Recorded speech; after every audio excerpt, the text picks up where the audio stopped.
বিপদ সীমার নিচে রয়েছে গঙ্গা। তবে গঙ্গার ভয়াবহ রূপ দেখতে শুরু করেছেন মালদহের মানিকচকের গোপালপুরবাসী। কারণ হু হু করে গঙ্গার জল ঢুকছে গ্রামে। বাঁধের মাটির রাস্তা দিয়ে বইছে গঙ্গার জল।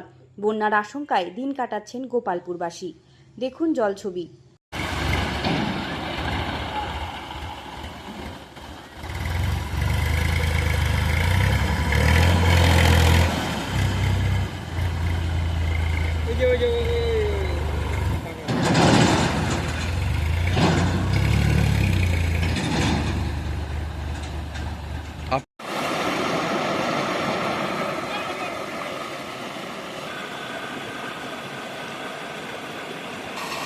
ভাঙন শুরু হলেও সেচ দপ্তরের দেখা নেই বলে অভিযোগ গ্রামবাসীদের।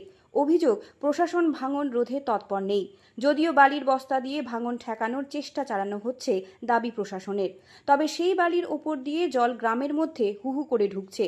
ফুলে ফেঁপে ওঠা গঙ্গা প্লাবিত করে চলেছে গোপালপুরকে।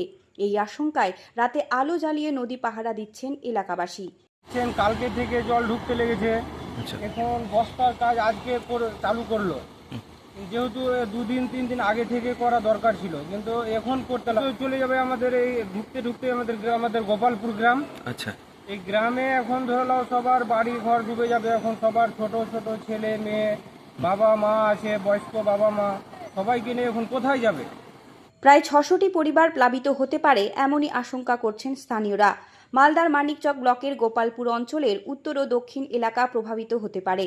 উত্তর হুকুমটোলা প্রাথমিক বিদ্যালয় ইতিমধ্যে প্লাবিত। স্কুল পেরিয়ে মূল বাঁধ থেকে মাত্র 50 মিটার দূরে রাস্তা ভেঙে হু হু করে গ্রামে জল ঢুকছে। এখানে একটা গ্রাম আছে, হ্যাঁ, গ্রাম অনেকটি গ্রাম আছে। এই গ্রামের রাস্তা এটা, এই রাস্তা জল ঢুকে গেছে, মানুষ আসা যাওয়া করতে পারছে না। অনেক নদীর পাশে, নদীর ওপারে পাট টাট আছে, এটা ঘাট আছে। এটা অনেক মাল পাস হয়। উত্তর হুকুমটোলা স্কুল, একটা স্কুল আছে।